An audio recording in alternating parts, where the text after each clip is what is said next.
Can you hear me? I can. That was odd. I took my earbuds out and now you can hear me. That's so weird. Well, welcome to the show. I Thank gave you. you an introduction there. And as I said, you are from the Chicago area. You are with the Supernatural Investigation Crew. You host In the Shadows, which is on YouTube as well. And in Yes. February, you will be starting your own show on Patreon, The Afterlife with Annley Lucas, and you will be a team lead for the first annual Women's Prayer Retreat weekend in June. I feel like we should keep going. Can we add like Mother of Dragons in there somewhere? Sure, why not? I was thinking, is there anything else I need to add to that? Oh gosh, I nothing yet, but if there's anything that pops up in like the next hour, I'll let you know. Okay, sounds good. So I read through your bio, and I've known you for around 6 months. And I know you've had a lot of experiences. How long have you been with SIC? I've been with SIC now over a year. A little bit over a year. Aaron seems like a really good guy. I've talked to him before as well. He highly recommended you. I remember because he was posting it publicly. Yes, he was. He's very proud of you. So you gave me your bio. Do you care to tell us what brought you into the paranormal field? I know you had some experiences as a child, and you can just start wherever you'd like to if you'd like to do that. Yeah, absolutely. So as a child, I did have some experiences, like in my toddler years, especially. I had like some negative experiences with a mirror, and then I had some really great experiences where I was actually hearing and communicating. But as I got older, I kind of like drew myself back from that because there's a lot of stigma around that as you're growing up as a child and you're saying, well, I'm communicating with someone who's passed on. A lot of stigma. So I kind of drew back from that. And I don't watch paranormal TV. Like everybody says, what? No, I'm like, yeah, I don't watch paranormal TV. I don't watch paranormal documentaries. Like it's not really like my cup of tea for my day to day, which is insane because I'm doing a YouTube series that's being filmed like a paranormal series.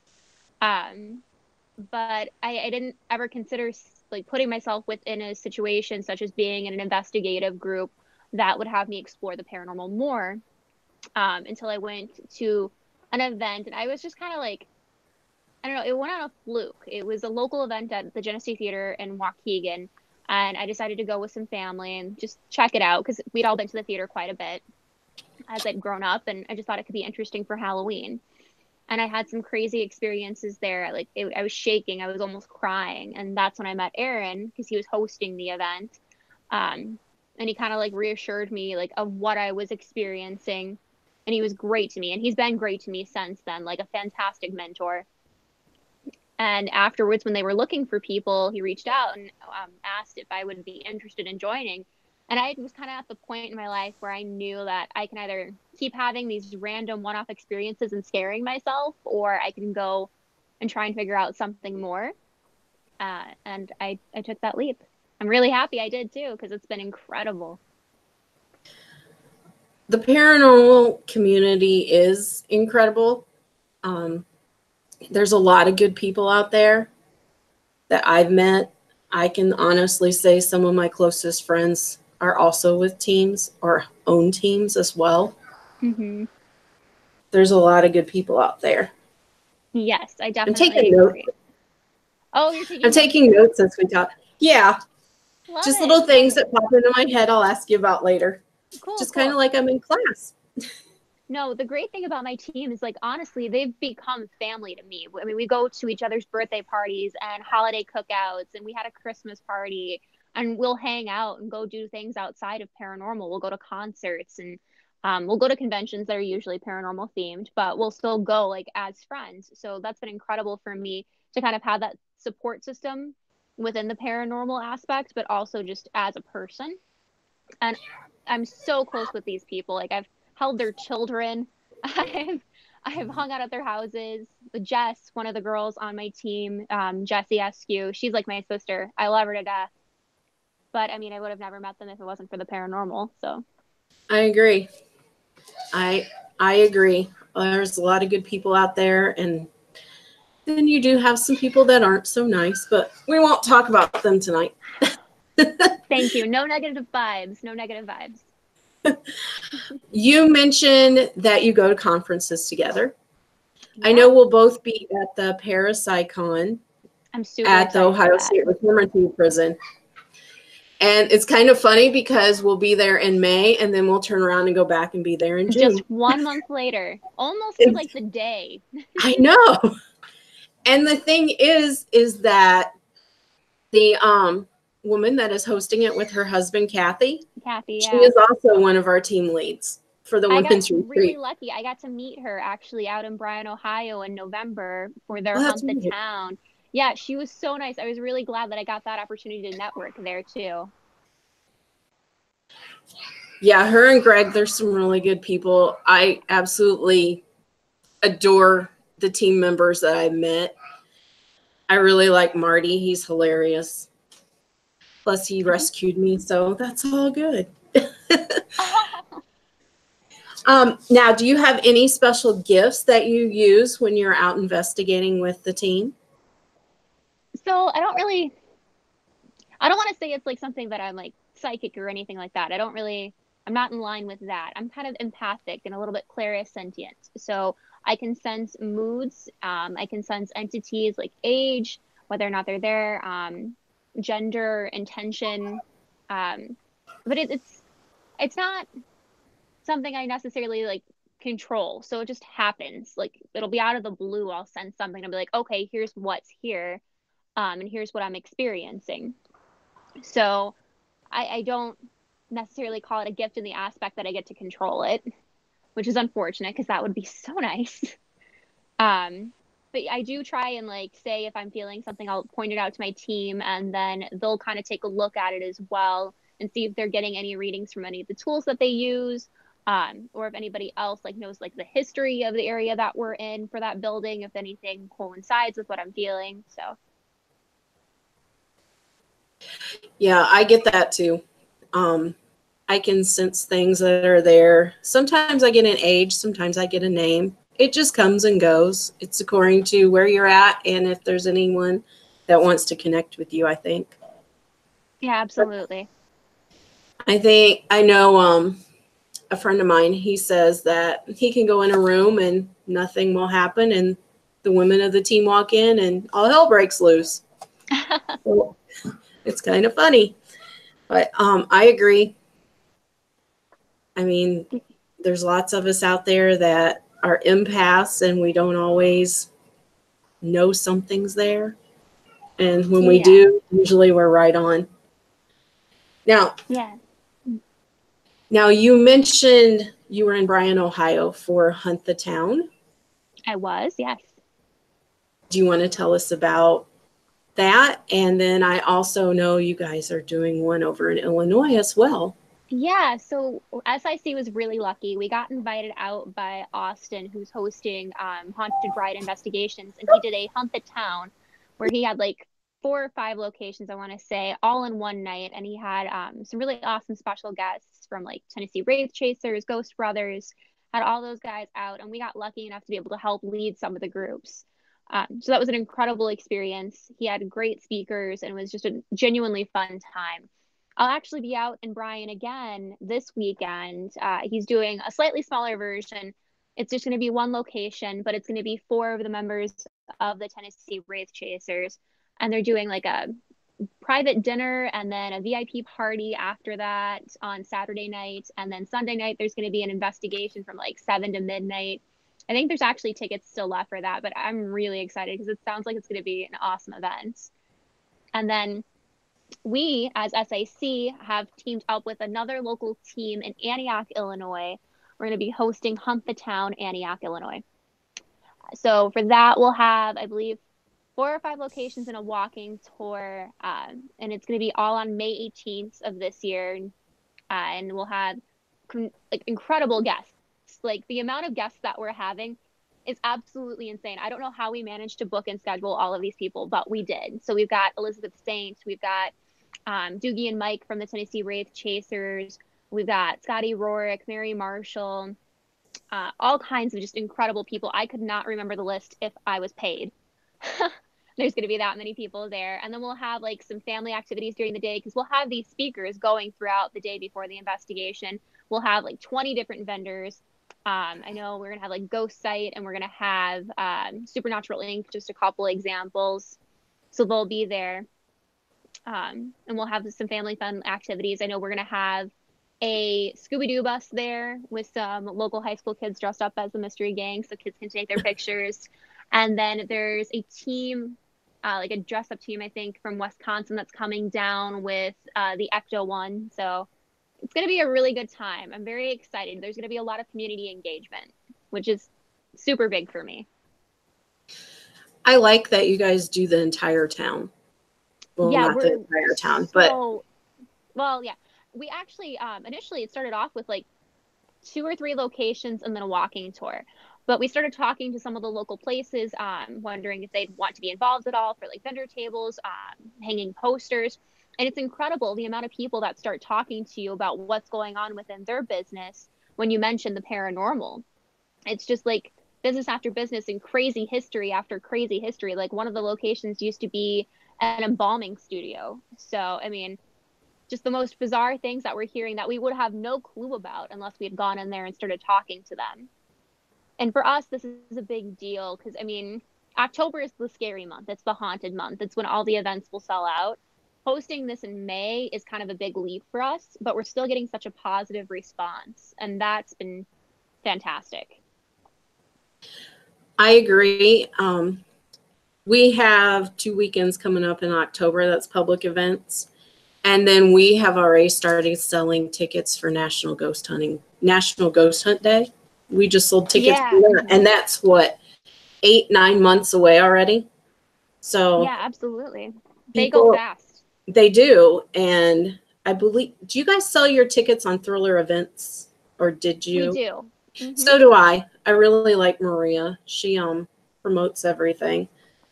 Yeah, she's been fantastic for us. She'll actually be at our May event as well, and she's bringing like a virtual reality experience, so people will be able to tour locations that they can't necessarily go to. That'll be I'm cool. excited to experience that. That'll be interesting. I'm trying to con her into coming to the women's retreat too. Oh yeah, you definitely should. She'd have such a good time. Yeah, she'll be a lot of fun. Yeah, I'm super excited for that event. I've talked about it like a couple times now on some of the shows that I've been on, like how important it is for like women of the field to kind of work together and just, be more prominent because there's so many male leads. And anytime that you think of the big names in paranormal field, the majority of them are men. So I really think it's important for women to kind of just like come together and kind of own it. We get so much activity because we're just there, I agree. And I believe we're going to have a photographer there now. And I talked to someone from the press, and they may be coming as well to promote the women's aspect of the paranormal community and our roles in it. Yeah, it's insane. I know so many female investigators, but I mean, I'm trying to like think of big names that are female right now in the field, and I can only think of maybe 2 or 3. So it's going to be good networking. I agree. And when you look at the TV shows, there really isn't a show with all women. It's either all men or it's men that are team leads with 1 or 2 women that are investigators. Kind of like, yeah, the sidekicks. Yeah. And so I think it's a great thing to get women involved in and to get out there and do this. And I've already started looking at places for 2020, and I think I have it narrowed down. Ooh. Yes. I'm interested. You'll have to share details with me later. I will. And I think I'm going to book the same place for the men's event. And I actually talked to Aaron and asked him if he would be in doing that. Yeah. Yeah. You should. He's been great at all the events that we've been out to lately. Just kind of leading, because we get that invitation so frequently now. And he's been fantastic. I know he's been having a ball with it. We're doing so much with like Hunt the Town too now. I know we're doing Antioch, and there's probably like 2 other locations that we're looking at starting Hunt the Towns. And I know those are out of state for us, but we're going to try and like break into them and see how it goes. There's a couple places out of state I'd like to go. And then there's a couple here in Indiana. And we do at Halloween the last 2 years. I don't know if we'll do it this year, but we have done the old Kosciuszko County Jail in Warsaw and done a walking tour. And we did a cemetery investigation as well. And it's sold out every year that we've done it at Halloween. Yeah, see, Halloween's so easy to get those things going. I mean, we have an event that we do at the Genesee Theater every year. We book like 2 weekends, and we'll do like 30 people every 3 hours for like a, I don't know, like a 15, 20-hour stretch. And every time people are still calling day of, do you still have tickets left? So, I mean, I think it's important that we definitely get people involved that time of the year for sure, because I mean, some of those people that we did have come to those events are now seeking out other paranormal events. And I feel like that helps grow the community in the right direction. I agree. I agree 110%. And some of those people, like I have 2 potential team members that, well, 3 actually. They came to the event in Warsaw this past Halloween, and they came the year before. And now they have decided they'd like to join the team.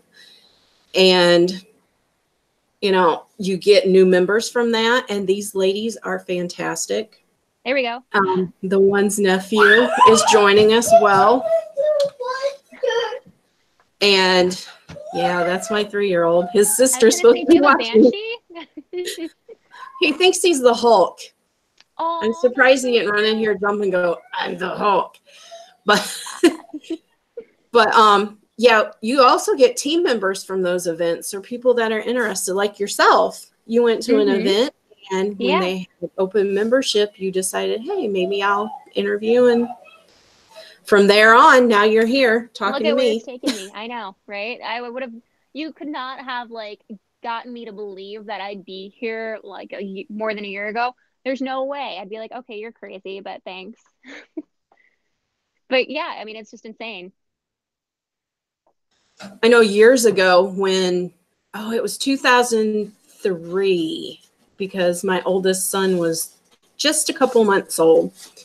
And my mom found a newspaper article out of South Bend, and I'd always been interested in the paranormal.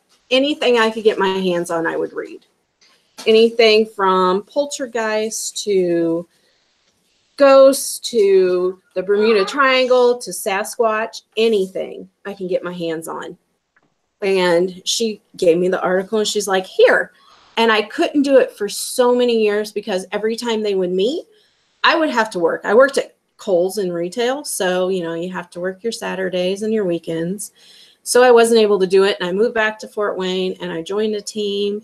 And from there, it's just accelerated. And now I have the team, the women's retreat. We do events, and I open my tour company. So it's amazing how quickly it goes once you get into this field. Are you still with me? Looks like you're froze.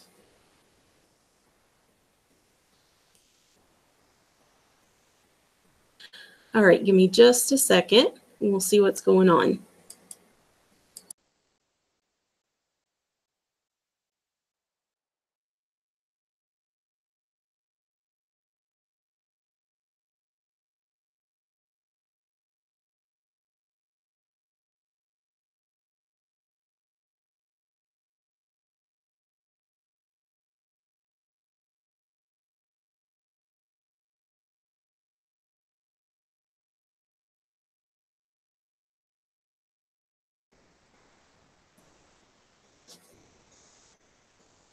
We have lost Annley for now. She will be back as soon as she can. So just hang out and stand by, and we will continue talking with her when she is able to log back on. And as I said, Annley will be part of the women's retreat this year. for you ladies out there that are interested in it. It is June 7th through June 10th in Mansfield, Ohio. There she is. She's back. Hi, I'm back. I don't know what happened. It happens a lot. Okay, so as long as it's not me, I'm good. I think YouTube gets really busy about this time of the evening. I keep getting glare on my glasses. It is a bit of a peak hour, I suppose. You know, kids got to do their homework. Yeah, I remember Unlike that. mine. Yeah, we won't talk about kids and homework because mine don't like to do theirs. You have to threaten their lives to get them to do it. So where were we? About how when you get with in this community, you can accelerate very quickly to different areas. And like with you, you have been in the paranormal community a little over a year. You're now the host of In the Shadows, and you do plan most of the events. Is that right? Or help plan those? Yeah, that's true. I do a lot.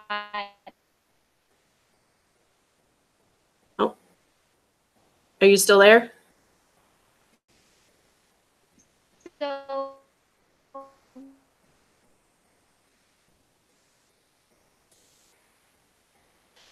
I am going to send her a message and let her know that she's cutting out.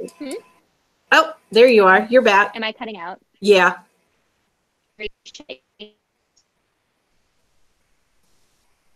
I'm going to try one thing, see if it helps. Okay, is that better? Can you still hear me? Yes, perfect. Okay, awesome. There we go. So for me, I've always kind of been a bit of a planner. I've always had like some natural leadership skills. I really think I get that from my mom because she's like that too. So when I started working within the shadows, doing hosting for the series, it was just kind of like a natural thing because I was already passionate about it. From the moment I joined the team, I was like really excited to be around. And the more I started doing like research and trying to learn, the more I would like commit myself to it. I'm extremely committed to the team and extremely committed to what I'm doing with them. And it's always just kind of been like a natural progression for me. And I think the more time I dedicate, because I dedicate a ridiculous amount of time to it, the higher I see myself progressing up in it. I'm not saying like I'm becoming an expert or I'm becoming a name or anything like that, but the more people I meet, the more things that I'm learning, the new equipment that I'm getting to experience, the more locations that I find out about. I mean, I'm really trying to like spread myself out here when it comes to what I'm doing, but I book all of our conventions. A lot of my teammates will like point stuff out to me if I haven't heard about a convention, and I'll go and I'll look into it and see whether or not it'd be something good for us. A lot of our events I read the proposals for. I do a lot of paperwork. But it's just all a part of the gig, you know? Oh, I believe you. I'm right there with you. I do all of our paperwork and look for locations and do all the planning and for the team. And then I do it for the tour company too. I said, I need a free assistant. I'm too broke to pay anybody right now. So I'm like, I'll take an assistant that's free. I won't lie. Sometimes I kind of feel like a free assistant, but I enjoy what I'm doing so much I can't really complain. Yeah, I like what I do too. I wish I could get paid for it, but you know, I have to do my day job. Or I could do this full time. I really could, planning events and hosting events and everything. If I had a dime for every time somebody told me that, especially in this field. Yeah, people think it's like on TV and we get paid and get lots of money to do it. No, we pay for everything out of pocket unless it's a public, well, with us, if it's a public event, you know, we don't make any money off of it. Oh, I was going to like go into like a curse mode, but like, no, there's no money being earned. No. In fact, they're probably spending more than I should most days. That's what I said. I said, I'll probably go in the hole with the women's retreat the first year. I probably will. And that's fine. Next, I've you know, you have to learn with it. And I've had some ladies say, wow, that's really expensive. That's too much money for that. Well, you have to consider how much a private investigation of OSR is. Oh yeah. It's not something I could even like reasonably consider doing with my team, because we'll only do one very expensive location a year. Everything else has to be somewhat reasonable, or we just can't do it, because we do like 8, 9, sometimes 10 investigations a year at paid locations. Yep. And what is it? It's on a Saturday night, it's $2,400 at OSR. And that's, you know, it can, for 10 people, that's $240 a person. And yeah. And then you've got your hotel, and that's up to $100 a night for one person. So I'm like I said, they keep saying, oh, that's really expensive, but you have to consider where you're investigating and everything else that's included in it in your hotel. Yeah, and I mean, I know we're not getting paid to be there, but I mean, being able to break even with the cost of like the locations that we're going to, that's important. So, like for me, like for these longer events that we do, I'm usually taking off a day or two of my paying job to be there. Like that's days that I can't go work at my job to get a paycheck. I'm spending money and I'm not earning money. So, I mean, exactly. And I travel with us. I'm sorry. I know sometimes like we have our longer events, and we'll have some more expensive ones that go in the upwards of like $100 for someone to come with us. And we know that's expensive, but I mean, our team members are spending that on travel and lodging and food and location fees themselves. And yeah, I mean, it's not a cheap thing to do. And like I said, people think, oh, you guys ghost hunt, you get paid to do this. No, we're all broke. Oh, we work and pay our bills, but we don't get paid to do this. Mm-hmm. Well, with the tour company, that's about the only way I'll get paid. But it's absolutely not a hobby for someone who can't commit time, but also can't commit money. And that's unfortunate. I wish it was more accessible. When we try and do some smaller public events, I mean, we try and keep the costs at like a reasonable range. And there are some investigations that you can get on for SIC, because we do our filming. We'll invite usually a couple of people, maybe 4 or 5 additional people outside of our team. We'll then buy tickets to the locations that we're going to. There are some that are more affordable, but even still, like, it's not cheap. You got to be able to commit the time and money. I agree. And, you know, to be in this, I'm doing membership drives right now. And I know you guys just did one recently. Yeah. And, you know, I cannot just take anybody that's interested in it, and I actually sit down and interview them. I don't know what your process is, but I have a big, thick application.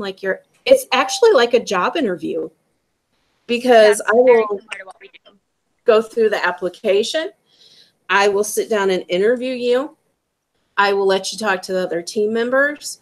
And then I have to take you on an investigation and see how you are, because I need to see how you interact with the other team members, how you take direction, and how you act or react to a situation, and how you are in the dark.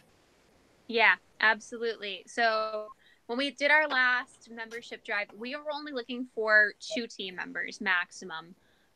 We keep it very close knit. I think our total team right now, we're at 7, and one of the gentlemen that's on our team doesn't usually even come out to location. So at location, we're a team of 6. We keep it close. So for us, we had over 100 applications. We had to narrow it down. Once people found out it was not a paying gig, that helped a lot. that knocked off quite a few right off the top.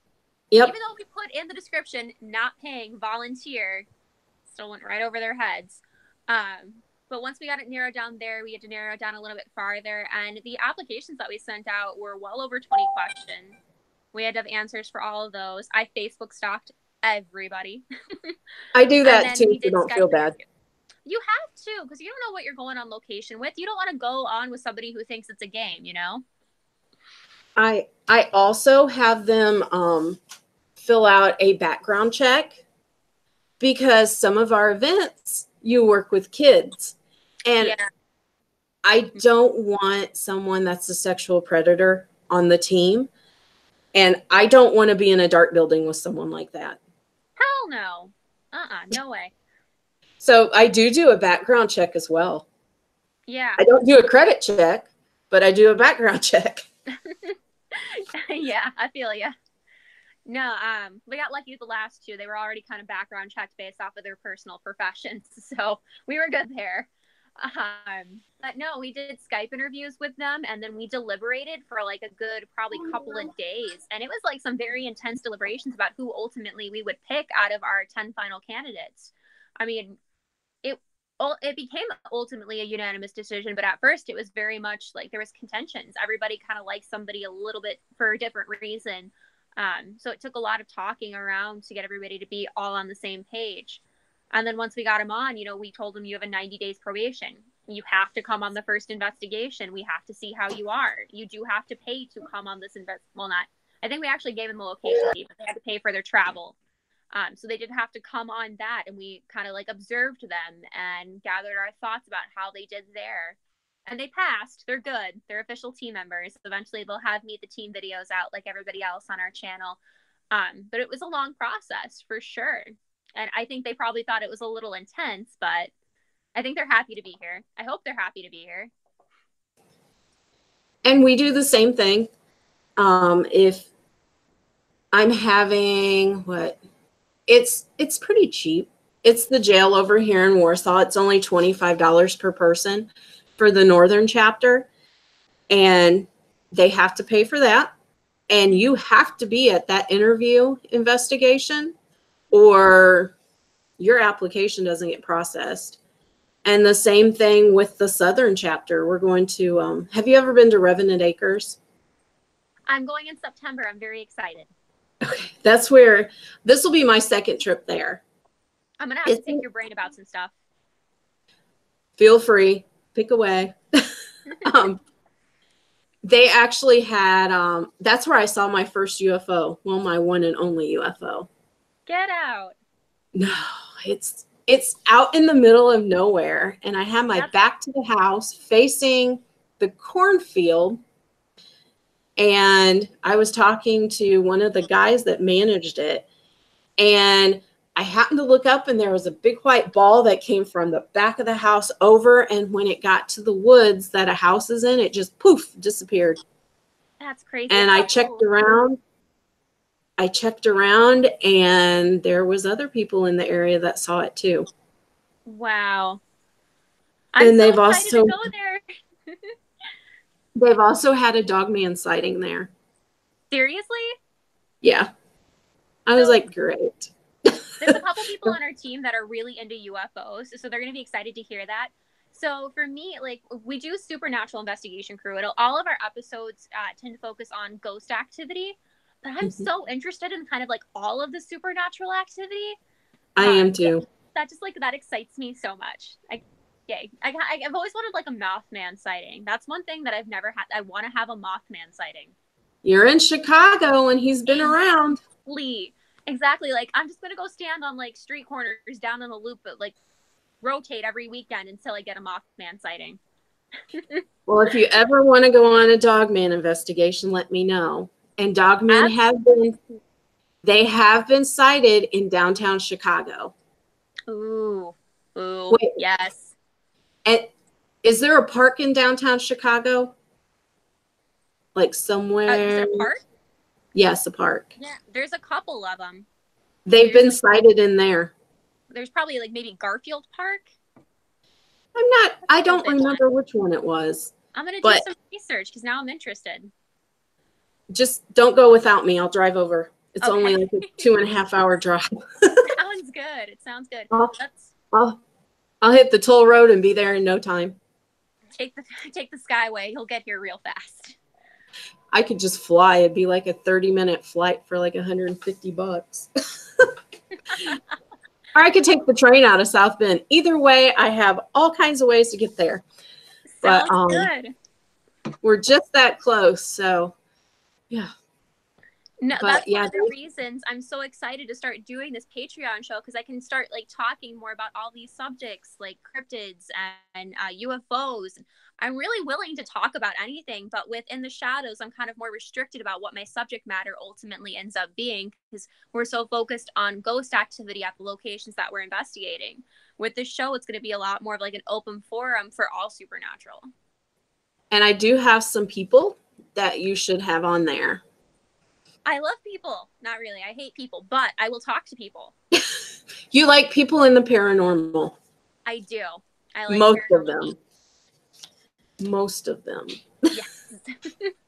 But I will let you know some of the people I know that would be really interesting, especially with the cryptids and the UFOs. There's some folks I'd like to get on here that I've been on a UFO kick in the last 2 or 3 weeks. At work, I'll just sit and listen to YouTube videos because I'm the only person in my office, and I work in medical records. So we're like, nobody comes around us. Everything I do is I upload everything on the computer.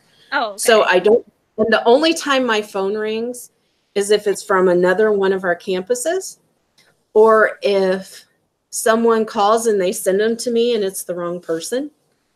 So that's the only time my phone rings. That's the only outside world I have. I just stay in my own little world there, and I have 4 coworkers, including my supervisor. And we're just kind of there and don't deal with the outside world. It's great. That sounds wonderful.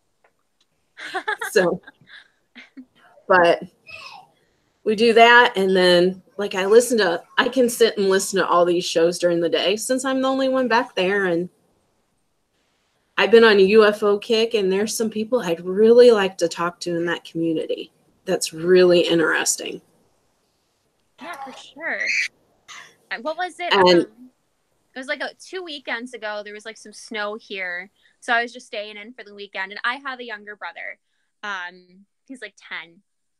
And he's really into watching like paranormal shows and like Bigfoot shows and things like that. Because he's interested in what I'm doing, but he doesn't like to get to go out on investigations or anything because we don't like let children come with us. So this is kind of like his outlet. He will watch the shows. And he put on like this Bigfoot show that was based out of like, I want to say Alaska or something. Was it Mountain Men? I think it might have been. I don't honestly remember. But I like sat and I watched it for 30 minutes. I'm like, they're building traps, but they're not catching anything. Let me help you. Let me talk to you. Or was it Finding Bigfoot? That's another one. It might have been. He's been on a Bigfoot kick lately, and I don't know enough about Bigfoot to be knowledgeable in that area to really converse with him at this point, because he's beyond me now when it comes to Bigfoot. But I hope that I'm gonna get to like start picking up more knowledge as I get to talk to more people and kind of like expand my range of supernatural, I guess. Speaking of Bigfoot, I don't remember if I told you this or not, but when we go to the women's retreat, we will be at Malabar Farms, and that is in Sasquatch country. Okay. And hey, that wasn't in the description. And I'll let you listen to the audio I have from that area. Our aunt's husband's family has some acreage out by Malabar Farms, and they caught a Bigfoot howl that sounds like the Ohio Howler out there. So we're going to be some Squatch territory. All right, let's do it. Yes. My son named his Sasquatch Jerry, so we're going to be in Jerry's home territory. Why he named him Jerry, I don't know. He's like, he just seems like a Jerry mom. That's so cute. So we'll be in Jerry's territory. Hopefully Jerry will protect us. So, but yeah, when we get there, you'll have to hear it. If you Google the Ohio Howler, it sounds just like that. All right, you're giving me like a list of things I got to do now. Yeah, I'll just email that to you. I'm going to write down people. I actually am writing this down so I don't forget to send it to you. The All Ohio right. Howler. Yeah, I've got some people that you'd be interested in talking to. They've actually been on the show. For my first show, it's going to be February 4th. It looks like. So it'll be that evening on February 4th. Do you know who you're going to have yet? Or are people going to call in, or do you already have a guest? I don't have a guest. So I'm not sure if we're going to do a guest for the first round. I'm going to try and like feel it out to see how it goes and try and get some more interactions with some of our Patreon members. I'm shooting for an hour, but at minimum, all of the shows will at least be a half an hour. And as it gets going, I'll have a better idea of what my guest schedule is going to be. So it's going to be the first and last Monday of each month. So I'm still trying to figure out all of the logistics when it comes to an exact time, but that'll be out very soon. Just let me know and I'll help you promote it. I'm excited. I'm really excited. Yeah, just let me know and you can share it on my page if you want, on my team's pages. I have no issue with that. Thank you. I appreciate that. Not a problem. I'm definitely going to be talking about the para retreat on there. You'll have to give me like some insider information that I can like give to my Patreon members. Yeah, just let me know what you'd like to know and we can go from there. Absolutely. And I do have some good questions for you though. All right, I'm ready. Shoot. All right. So you mentioned you've had experience since you were young. Since you've been doing this, what is how do I want to say this? Not the scariest, but, well, I guess kind of scariest, but the most prominent, that's the word I'm looking for, prominent experience you've ever had that made you rethink that why you got into this. Do you have any of those so far? I've got a few, but yeah, no, absolutely. So one that I keep going back to every time I'm asked this question, it's the first thing that pops into my mind. We were at Halesbar Dam near Chattanooga, Tennessee. I think it was Guild, Tennessee officially when I was doing the research. We were down there. We were in the tunnels way late at night. And I was doing a method that we do in our episodes called the SDs method. If anybody watches our first episode that we have on the Supernatural Investigation Crew channel, you'll get an idea of what that is. But essentially, I have noise canceling headphones on and an SB7 sweeping through, and I'm just saying whatever I hear. And it got pretty intense. I don't really remember anything that was said. And when they pulled me out from doing that, I was very shaken up. I was having very heavy breathing, and I just felt like I needed to get out of there because whatever was talking through me, it was very, very intense. And I don't want to say negative or violent because I've never had an experience where anything's like attacked me or anything like that per se. Even this experience of being so shaken up, I didn't necessarily feel at risk, but I had to get out of the tunnels for sure.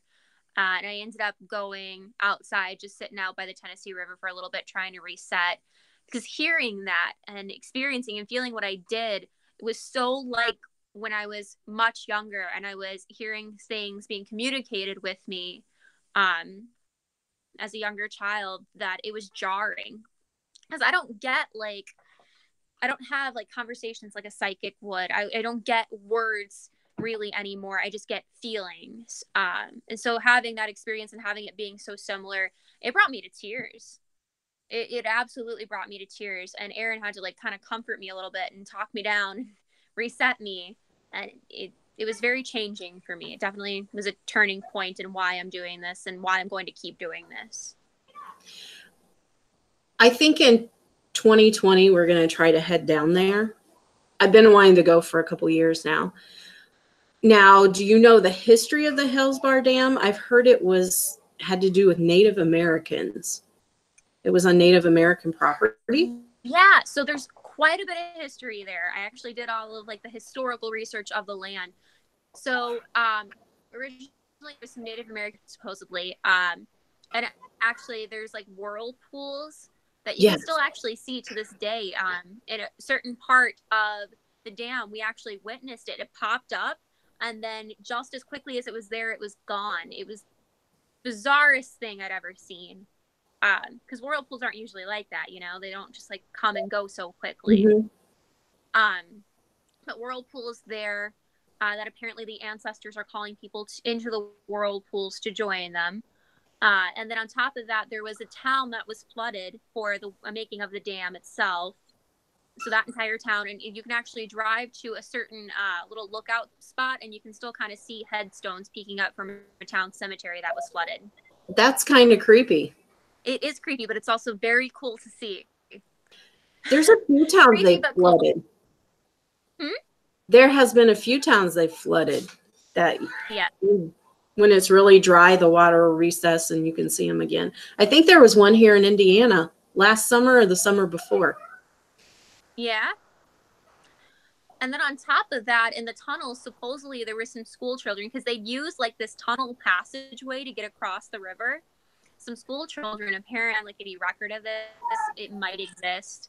But some school children apparently drowned in there when the dam started like flood through the tunnels, and they passed away in the tunnels. So, I mean, there's all kinds of like, I don't want to say folklore, but like within that realm, like town legends, essentially, about what's gone on at the dam. There's quite a bit of history. So it's an amazing place to see. I mean, even if you don't get any like major paranormal activity, it's incredible to like wander through those tunnels. I got turned around a few times, but it was just so beautiful to like go all the way to like the top of this massive building, all the way up to like the 4th floor of this dam, and look out at sunset over the Tennessee River. Nothing like it. It was beautiful. Yeah, I think we're going to go next year. You absolutely should. I was thinking about it this year, and I need to build up a few members to get to go somewhere like that. But it's on my to-do list. Definitely. It was a lot of work for us, because we run a wired DVR system, and we set up only like a handful of cameras. But just going throughout that entire place and investigating that entire place, it's a lot of work. You definitely need a good chunk of people. Yeah, I'm working on that one. So you mentioned the whirlpools. I remember seeing it on Ghost Adventures, and they were walking through, and there was places that you could fall. Do they have that blocked off now, or is it fixed? Or there's like a couple of places where you could potentially fall, but they have it pretty well marked. And I mean, they got boards over some of the places. I mean, they're trying to keep it upkeep. I don't know if it's the same owners or not now, but yeah,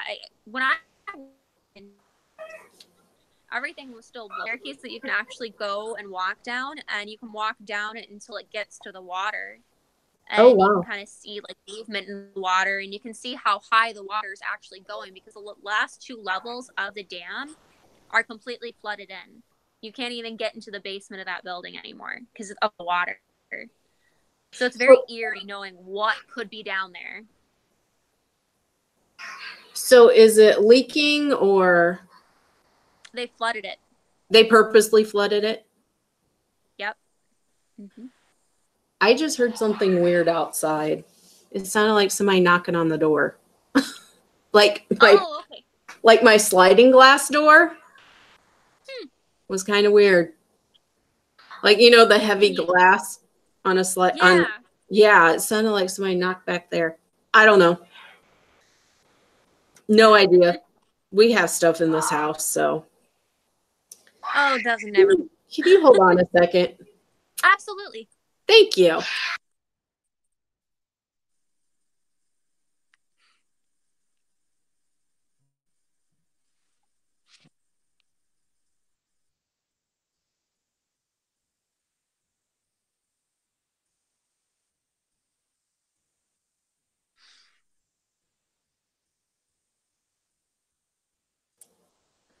Apparently, I scared them. I asked them what that noise was in there. No, I didn't hear you. That's one way to get them quiet down. Did you hear the knocking noise in there on the doors? Or was that you two? No, that was me. That was you? It was Xander. Uh-huh. So it was him. Okay, go back. Go back. Okay, now he's doing his Hulk. So back to Hillsbar Dam. They purposely flooded the bottom 2 levels. Is that what you said?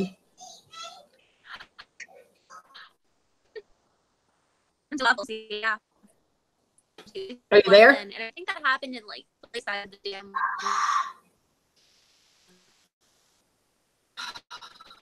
Yeah, They did. do you hear me? Yeah, I can hear you. You're cutting in and out a little bit. Am I good? Oh, yeah, There you I'm are. getting that on my end too. Oh, you're gone again. There you are. Can you hear me?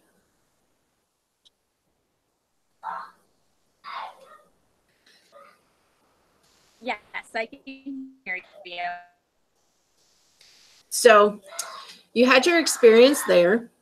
Have you had any pleasant experiences, like where you've really communicated and connected with a spirit before?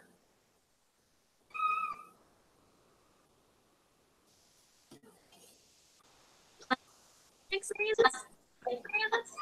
Did you hear me? You said pleasant experiences, right? Yeah, where you've just really connected with a spirit. And it was like, example, when I was at St. Joseph Hospital in Toledo, I communicated with the spirit, and she just, and I could, it felt like I had a connection to her even after I came home. It was just intense and great. And he's trying to give me just a second.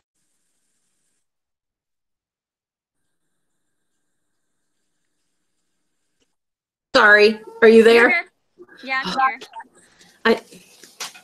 She was supposed to help put him to bed, but we see that didn't happen. But like the lady, we just really connected, and I was getting answers from her that nobody else did.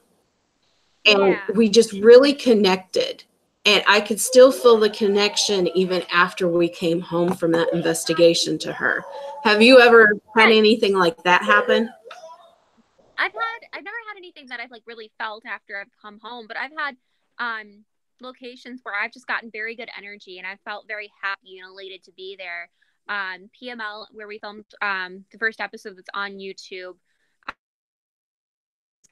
Good energy that entire night. When we were in Henry, I did another Estes method, and I was getting like very playful, anything negative at all about it. Apparently, kind of people. You guys will get to see that when the next episode comes out, because I'm sure it'll be in there. But I didn't have anything negative. It was just very playful, and it gave me like a great energy. That's one of the things that I love sometimes about being able to feel the mood of things. If it's a good mood, it's like I'm cloud 9. I can just like soak that right up. Yeah, it's great when you get a connection like that, and it really makes you feel like you know why you're doing this. Does that make sense? Yeah, absolutely.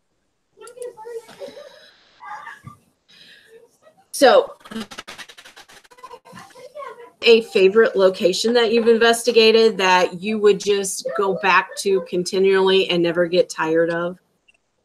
Oh gosh, because we've been to so many good ones this past year. I really enjoyed Old Licking County Jail. Terry, the caretaker there, she's fantastic, like so hospitable to anybody who comes through. Just the sweetest lady. Love Old Licking County. I had a good time at Waverly Hills. We didn't, and I'd love the opportunity to go back and check it out a little more.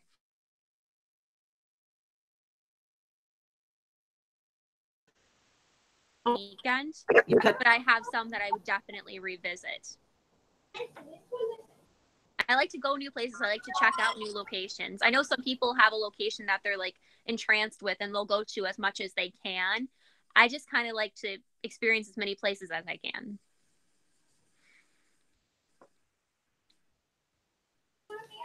She sounds like she's torturing him in the bathroom. Oh, but it's great. I just lost my train of thought because of them. Are you guys going to Thornhaven this year? yes, we are. I believe that's what I thought. You will really enjoy that. If you want to experience a cryptid, I suggest you go to the south side of the house and go sit out by the fire pit. That sounds like my cup of tea anyways, so I'm going to check that out. If we did the National Ghost Hunting Day there last year. Yeah, I remember. And the one lady that we actually have 2 new team members from there. They are opening the Southern chapter. Mm-hmm. They were at that and they joined my team. And the one lady and Barb from Psy went to that side of the house and there was something over there that was a cryptid. I've been told it's a Wendigo. I've been told it's a shape-shifting skinwalker. They said whatever it was about 4 feet high and it had glowing yellow eyes. And they both froze and they got sick. They fell to the ground and got sick. I mean, I don't want to get sick, but I mean, if I have to, I guess I'll learn to deal with that when the time comes. But that's so exciting. There's a Wendigo Fest near here, and I don't know if it really bases itself so much off of like actually searching for Wendigos. I think it's more just like the name of it. But that would be so cool to actually see something like that. Barb said it smelled like a dead body. Yeah? All right. Yeah, I was like, that's lovely. And then she invited it into the yard. I said, why did you do this? Why did you invite it into the yard? I said, you don't do that stuff. Well, based She's on like, well, I did. Like knowing the general lore of Wendigos, that would make sense. And the one girl was standing at the cars and she saw yellow eyes peeking around the corner of the house. Creepy. I'm gonna have to carry a camera with me. Their FLIR camera quit working when they saw that. Everything shut down. Oh, that is unfortunate. And when we were at the fire pit, they said there was a big black shadow behind me. And I heard something. How I'm sitting now was how I was at the fire pit. Yeah. Can you hold on a second? Sure. Sorry. No problem.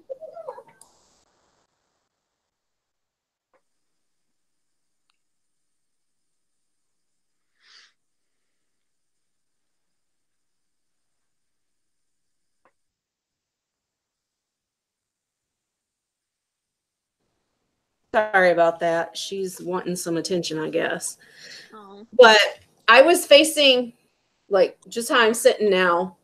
I said there was a big black shadow standing behind me. And right after they said that, I heard something run from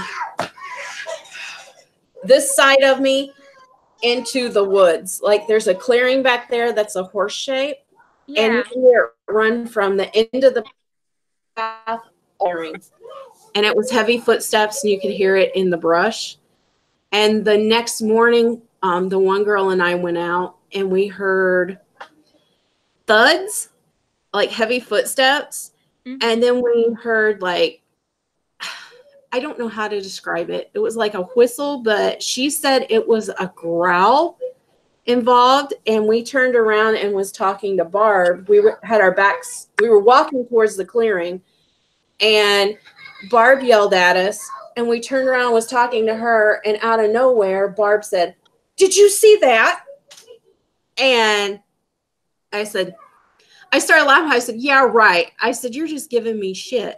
Because last night. She's like, "No, I swear, I just saw something," and she took off running towards the clearing. I said, "If I was turning around talking to you, how did I see that?" But when we got back there, she said she saw what she thought she saw the night before. And we were facing the clearing, like I'm facing you, and there was like brush to the left of us. Mm-hmm. And we heard the same like howl thing again, and it was a growl, but it was really low to the ground and we couldn't see anything. Ooh. And the movie Predator, how it makes that like, it's really weird. Yeah, that sound it does. That like teeth chatter with their growl. Yeah. A really odd sound like that. That's what this sounded like. Okay. So yeah, and if you go on Psy's website, you will see some of the evidence they've had from there. And it's interesting. And I had somebody follow me around that night, and when I asked them why they were following me, he said to protect you. And I said, from what? And he would not tell me from what. Huh. So it's a really interesting place. That's my experiences there. The night does go fast. Yeah. So, it does. Oh, and the best part was, are you guys going to spend the night there? We are. My butt got cuddled. What? Yes, it was hilarious. You know the really thick stadium blankets? Yeah. That's real fuzzy and really thick. I had one of those and I was covered up and I was warm, and all of a sudden my butt got really cold. And I moved over and I got warm again and my butt got really cold. Okay. So they like to cuddle your butt. That's unfortunate that made you cold, though, because I'm usually cold. So if you were going to cuddle me and get me warm, we'd be okay. But I don't want to be colder than I already am. Yeah.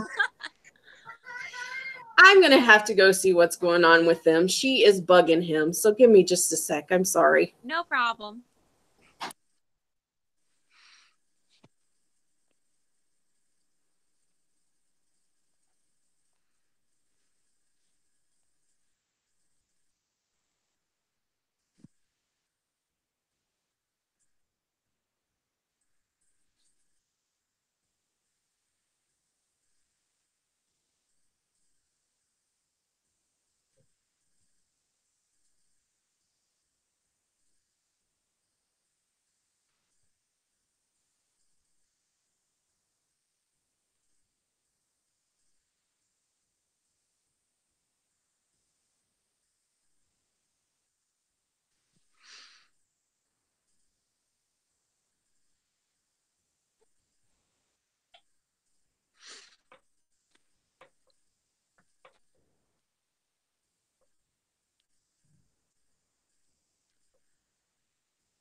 Sorry.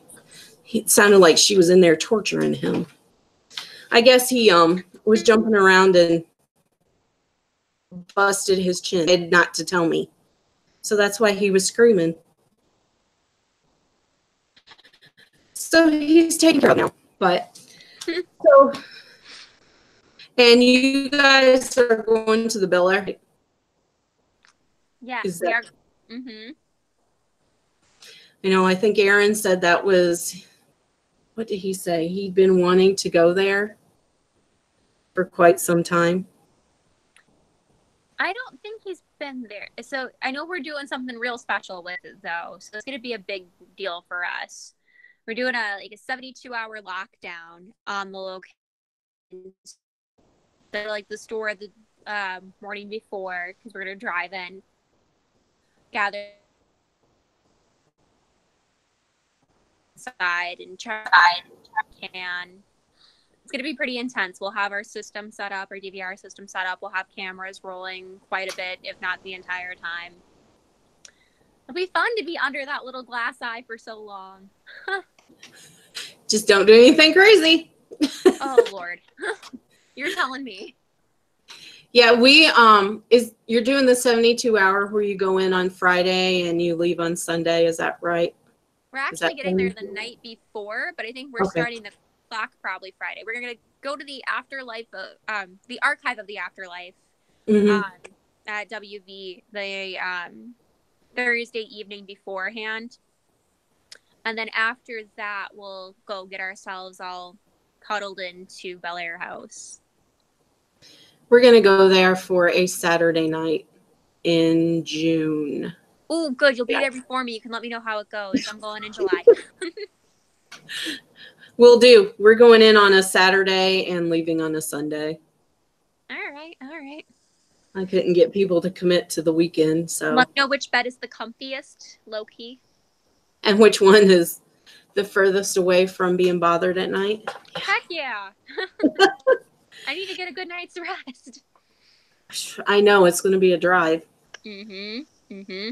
It is a drive. We're loading up all in we're probably going to do like a 15-passenger van, but there'll probably be like around 8 of us or so.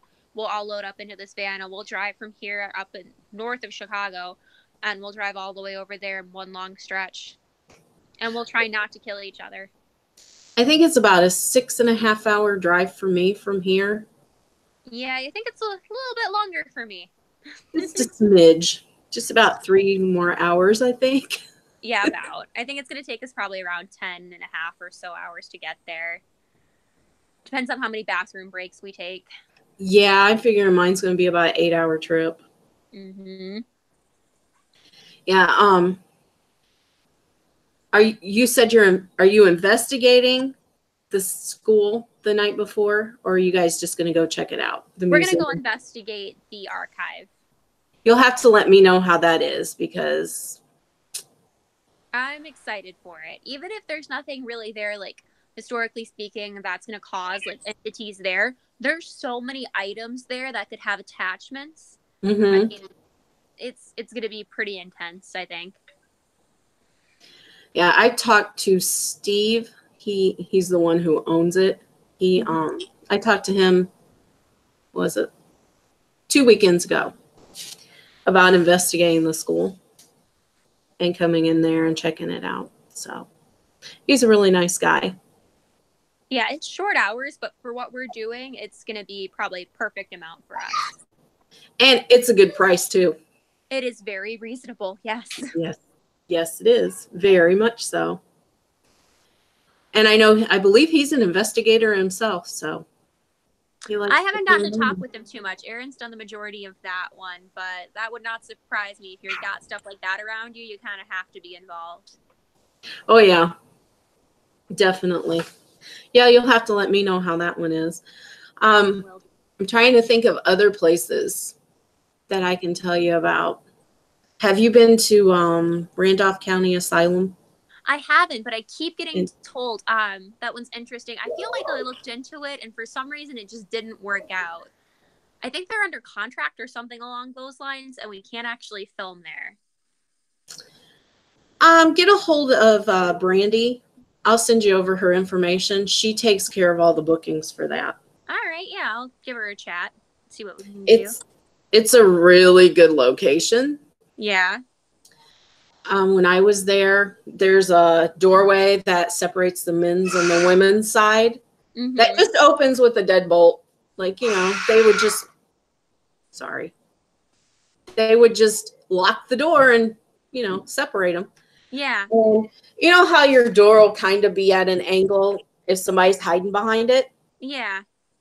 I looked around the corner of that door when we were there to see if my trail cam had went off, if the lights were red. And out of there just walks like a full body from behind that door, like they were back there to jump out and scare me. It just casually walked out, and the only thing I said was, "Oh shit."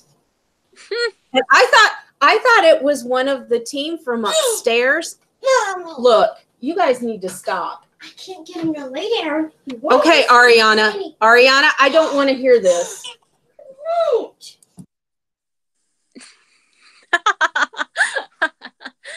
Oh, Lord. She's a year older than your brother.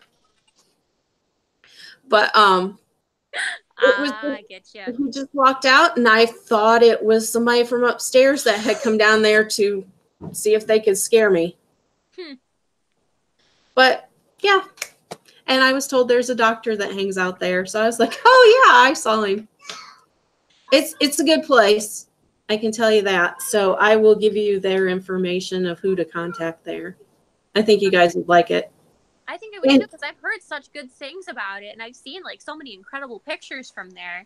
I just don't want to get us in somewhere where we can't unfortunately do anything with our series, because that's such a big part of what we do. We're so big into documenting what we're doing. Mm-hmm. They you can also spend the night there as well. Yeah, I think we're trying to like get into more places where we can do that. I think there's only maybe 1 or 2 locations where we're not actually going to be sleeping on the property this year. And I try and plan like at least a full year in advance. So like last year I had everything booked and ready to go by I think October last year. And I'm already starting to gather places for 2020. So I'm going to work on starting to book those and probably in like around 4 or 5 months. Yeah, I think I had mine done by November for this year. Yeah. And then I forgot to book anything for August, and I was like, oh shit, I completely forgot about August. We tell ourselves we're going to take off like a couple of months each year. We're supposed to take off, I think it's like either June or July, and then we're supposed to take off December and I want to say January. So we're supposed to take off like 3 months a year. And for some reason, it never actually happens. Like this past December, we were supposed to be off, but we had to move an investigation to like the first weekend of December. And then that was supposed to be it. But then I had to go up to Old Baraboo Inn. Well, I didn't have to go. I was very happy to go up to Old Baraboo Inn for the world's largest ghost hunt reveal. And then we had our paranormal Christmas party. And then this month I was supposed to like not have anything going on. But this is like my fourth interview. I don't know anymore. I lost count. I'm so sorry. And then I have to go to Bryan this weekend. So I tell myself there's going to be downtime, but I don't actually let myself have the downtime. I actually told Maria, she's like, you need to relax. She goes, you just work, and schedule stuff. She goes, you just need to take a weekend to yourself. I told her, I said, I don't think I would know how to function without a certain level of stress. Does that make sense? Like that. For me, that absolutely makes sense. I guess if I would relax, I would think, well, that'll be there when I get back, and I'll just have to hurry, go through it, and do it more, plus everything that's coming up. Yeah, I get that, for sure. Like, if I didn't have something... you're cutting out again. If I didn't have something to do, if I didn't have some type of, like, commitment or a little bit of stress, I think I would feel useless. Like I wouldn't have purpose, I mean, I got to have something on my plate. Yeah, exactly. And I have to multitask, and my ADHD really kicks in, and my OCD does too. I'm like, okay, I have to multitask, and I have to do this, and I have to do that. And it starts rolling, and I start making lists, and I'm like, okay, I'm not going to do anything this weekend. And it ends up I still work through the weekend. Yep. All right. I think I got time for one more question, and then I got to hop off, unfortunately. Yeah, and I got to get these 2 in bed. So if you would like to go anywhere in the world to investigate, where would it be? Oh, gosh. Anywhere? Anywhere in the world.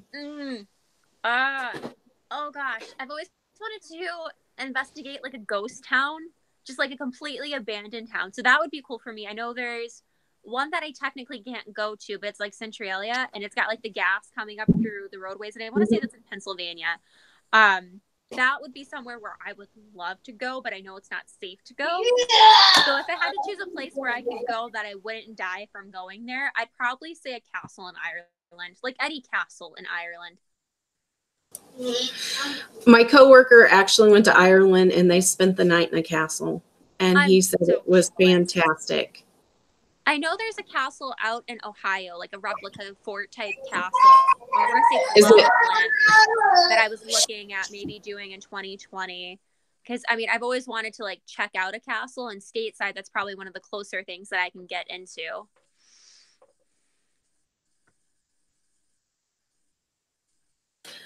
Did you say it's Loveland Castle you were looking at? Yeah, I was. Yeah, I had contacted them as well, and it took forever for them to get back to me. I know they have like a weird off-season thing that they do. So I don't know when I'm going to contact him or if I'm going to contact them. I might drive out there and check it as more of like a tourist thing beforehand. Mm-hmm. And then I'll look into maybe booking it for a paranormal investigation. But I definitely want to check it out. I just like seeing interesting things like that. I know one of the guys that I'm going to give you the name of, he's investigated there before. Oh, And cool. so he's investigated there before. And he said they had some great experiences there. And there's, check out Landal's Mohican Castle. I have that on my list. I was going to do that this year, but I got outvoted by the rest of the team. You know what? When we go to Mansfield, Mm-hmm.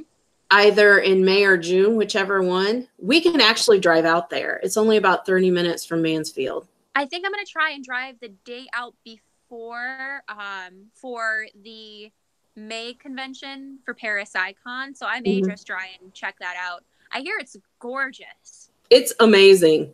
It's just, you would never, it's out in the middle of nowhere. Like the roads are curvy and you can't see around the curves because they're on mountains. And they're like, you have to get over as far as you can if another car is coming. And then out of nowhere, you see this huge house. And it's just, it's amazing property. And the history is something else too. All right. I'm going to check it out. Yeah, definitely do that. So anything else you would like to add tonight? I'm really grateful that I got to be on the show tonight. I know you're celebrating your 1 year of the show. So thank you so much for having me on. Well, thanks for coming on. And then if you guys ever want to follow more information about what I'm doing with Supernatural Investigation Crew and the web series, we have our Facebook page in the shadows. We have a Facebook group called Supernatural Investigation Crew, which you can join. We have a Twitter, which is SIC in the shadows. We have an Instagram, which is SIC, I believe, in the shadows as well. We have the Patreon, which is where my series is going to be hosted for Patreon donors of $2 or more on a monthly basis. And that's going to be first and last Monday of every month. And I'll try and have some guests on, talk about all awesome things supernatural. So I'm really excited to start that. I hope everybody will come watch it. And then if you ever want to know more about the team in general, look at our episodes, just gather some more information about events that we're hosting. We do have a website. It's www.sicintheshadows.com. It's got all of our links to our social media in case you can't remember anything. All righty. Well, thanks for coming on. She's going to be a team lead at the women's retreat as well. Looking forward to that. And she will be at the Paris Icon in May. And hopefully we can investigate all that while we're there. And Barb's looking forward to that as well. And I'm going to be everywhere. I think I am too this year. All right. Well, have a good night. I will send you over the all the information of the folks I know that would be good for you to have on, and you can ask them all kinds of questions. I'll send you a link over to remind you of the Ohio Howler so you'll know what to listen for when we're out at Malabar Farms. All right. Sounds awesome. Thank you. All righty. Well, have a good night. You too. And thanks for coming on. And everybody out there, you have a good evening as well. And join us next Wednesday night at 8 or 9. I'm not sure who is going to be on next week. I still need a guest. But the following week, I will have one of my favorite people back, Al Santarita from Bronxville Paranormal Society. Will be back on the first Wednesday of April. And he has a really interesting experience that he was told about that he didn't get to share the last time he was on. So we are going to start with that. And as always, I love talking to Al. He has some great experiences himself, very knowledgeable on all things paranormal, UFOs, cryptids, dogmen, ghosts, and all sorts of things. Great guy. So tune in next Wednesday, and I will let you guys know what time I'll be on. So have a good night. Have a good weekend. And if you have anything spooky or creepy or exciting happen, let me know.